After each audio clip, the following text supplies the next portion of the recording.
न लाडो।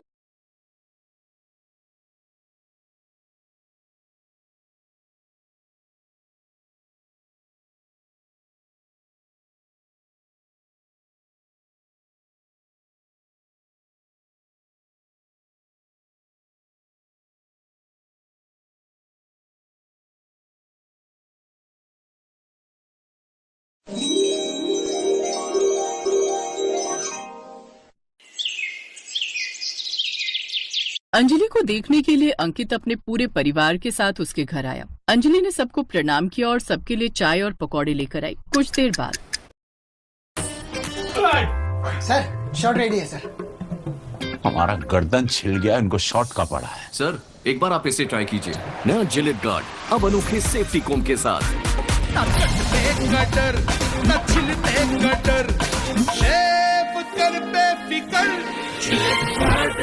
ज़ूपी लूडो शुरू करो सिर्फ ₹1 से। आज ही Zupi.com से ऐप डाउनलोड करो और जीतो लाखों तक कैश।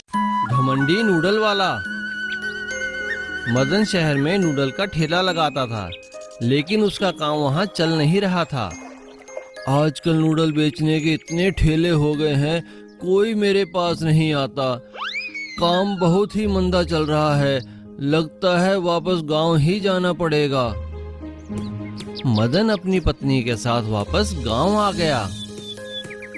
क्यों जी, हम यहाँ गांव में अब क्या करेंगे? अरे हमें तो एक ही काम आता है, नूडल बनाना। वही काम शुरू कर लेता हूँ। वैसे भी यहाँ कोई नूडल की दुकान या ठेला तो है नहीं, तो हमारा कंपटीशन भी नहीं होगा। सब मेरे पास ही आएंगे नूडल खाने। मदन ने गांव में नूडल का ठेला लगा लिया। लोग उसके ठेले पर आते हैं पर खरीदते कुछ नहीं। ठेला लगाए तो 10 दिन हो चुके हैं, लेकिन एक भी गांव वाला नूडल खाने नहीं आया। सब तो बस देख कर चले जाते हैं। इस तरह कैसे चलेगा जी? बहुत नुकसान हो रहा है, कुछ तो करो। हाँ, कुछ तो करना ही पड़ेगा, वरना मजदूरी करनी पड़ेगी। मदन सलाह लेने अपने दोस्त रघु के पास गया। तो फिर क्या सोचा आपने? मैंने अपने बचपन के दोस्त रघु से पूछा था। वो कह रहा था कि गांव वालों को पता ही नहीं है चाउमीन कैसी होती है, इसलिए वो चाउमीन खाने नहीं आ रहे हैं। वे गांव वाले हैं, बिना सोचे समझे कहीं पैसा नहीं खर्चते। तो फिर अब क्या करें? इन्हें कैसे चाउमीन बेचें? परसों इसी गांव में रघु की शादी है। मैंने सोचा है कि उसकी शादी में गांव वालों को मुफ्त में नूडल खिला दूंगा। इससे उनको नूडल का स्वाद ही पता चल जाएगा। हो सकता है हमारा काम हो जाए। अरे वाह, ये तो बहुत अच्छा उपाय है। मदन ने ऐसा ही किया। रघु की शादी पर मदन ने सबको नूडल खिलाए। लोगों को नूडल का स्वाद बहुत पसंद आया और वे नूडल खाने मदन के ठेले पर आने लगे। मैं ना कहता था, एक बार अगर सब खाएंगे तो हमेशा तुम्हारे पास ही आएंगे। इस तरह धीरे धीरे मदन का काम चल निकला और कुछ ही दिनों में मदन के ठेले पर भीड़ लगनी चालू हो गई। अरे मदन भाई, हमें तो पता ही नहीं था ये चाउमीन होती क्या है, पर आज जो तुमने चाउमीन खिलाई है भाई साहब, मजा आ गया खाकर, बहुत ही अच्छा। वाह भाई मदन, तुम तो बड़े कारीगर हो, बड़ी टेस्टी आइटम बनाई है। ये सब देखकर मदन का लालच बढ़ने लगा। उसे अपने हाथ के बनाए नूडल पर घमंड हो गया और उसने नूडल के दाम दुगने कर दिए। जैसे ही मदन ने दाम बढ़ाए, लोगों ने उसके ठेले पर आना बंद कर दिया और कुछ ही दिनों में उसका सारा काम ठप हो गया। ये अचानक क्या हो गया जी? कोई भी नूडल खाने नहीं आता। मदन, मैंने तो तुमसे पहले ही कहा था, गांव वाले हैं, सोच समझकर ही पैसा खर्चते हैं। अगर तुमने दाम कम नहीं किए तो वो नूडल खाने नहीं आएंगे। मदन का घमंड टूट चुका था, इसलिए उसने दाम कम कर दिए और सबसे अच्छे से बात भी करने लगा और धीरे धीरे उसका काम फिर से चल निकला। जादुई चाबी। एक जंगल में एक महल का खंडहर था। वहाँ कोई नहीं रहता था। उस खंडहर के पास एक झील थी। एक बार एक राजा उस जंगल में शिकार करने के लिए आया। शिकार की तलाश करते हुए जब काफी देर हो गई तो राजा ने कुछ देर आराम करने की सोची। राजा एक पेड़ के नीचे बैठ गया। तभी राजा को दूर से झरने की आवाज सुनाई दी। अरे, लगता है यहाँ आसपास झरना है। चलकर देखता हूँ और पानी भी पी लेता हूँ। राजा झरने के पास जाता है। वहाँ उसे पेड़ के नीचे एक साधु बाबा बैठे हुए मिले। लगता है ये साधु बाबा ध्यान में मगन है। मैं इन्हें कुछ फल दे देता हूँ। राजा बाबा के सामने फल रख देता है। साथ ही झरने पर पानी भी पी लेता है और पत्तों का एक डूना बनाकर साधु बाबा के लिए भी पानी ले आता है। इतने में साधु बाबा आंखें खोलते हैं। राजन, तुम यहाँ किस कारण से आए हो? मैंने तो तुम्हें पहले यहाँ कभी नहीं देखा। बाबा, मैं शिकार के लिए आया था। शिकार तो नहीं मिला, पर पानी की तलाश में यहाँ आया और आप मिल गए। राजन, तुम मेरे लिए भोजन और पानी लाए हो। ये तुमने परोपकार का कार्य किया है। लेकिन तुम्हारे नगर में तो पानी की कमी है। यदि पानी की कमी ठीक करना चाहते हो तो मेरी बात मानो। हाँ हाँ जी बाबा, बताइए। मैं वो सब कुछ करूँगा जिससे मेरे नगर में पर्याप्त पानी हो। तो सुनो, इसी जंगल में एक बड़ा सा खंडहर है। उसके तहखाने में एक बड़ा खजाना है। खजाना? वो किसका है बाबा? वो खंडहर और वो खजाना मेरे परिवार का था, पर जब से मैंने संन्यास लिया है तब से वो खजाना वहाँ दबा पड़ा है। मेरा कोई वारिस नहीं है। तुम इसे निकाल लो ताकि मैं शांति से अपने गुरु के पास जा सकूं।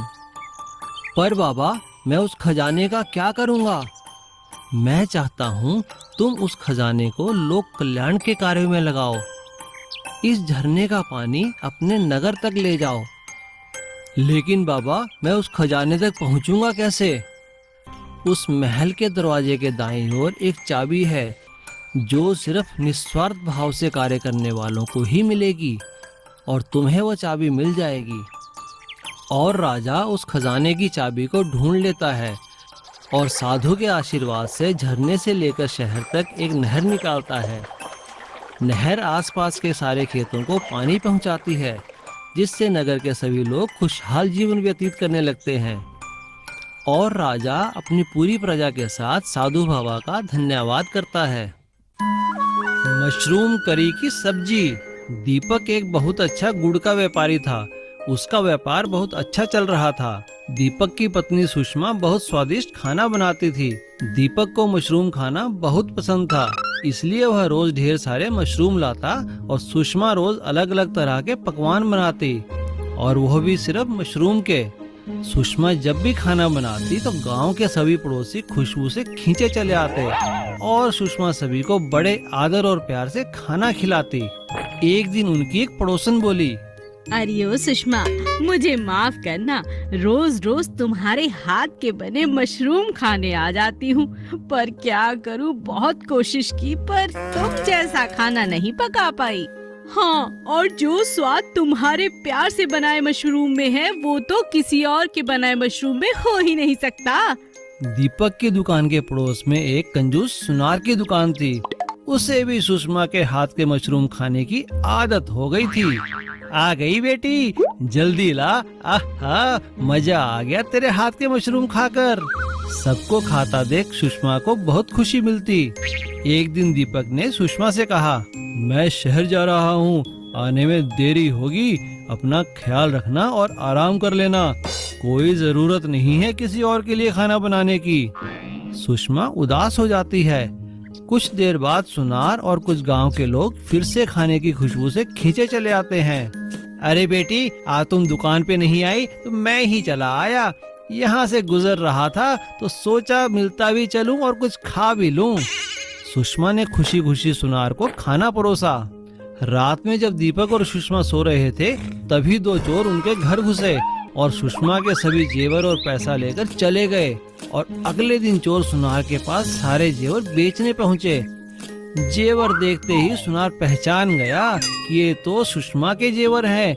उसे चोरों पर शक हुआ और सुनार ने तुरंत पुलिस को बुलवाया और दोनों चोरों को पकड़वा दिया और जेवर लेकर सुषमा के घर पहुंचा। पड़ोसी हैरान थे क्योंकि सुषमा लगातार रोए जा रही थी। तभी सुनार ने कहा, अरे रोना बंद करो सुषमा बेटी, ये लो तुम्हारे जेवर और पैसे। और पुलिस ने चोरों की खूब पिटाई की। दीपक को भी अपनी गलती का एहसास हो गया था।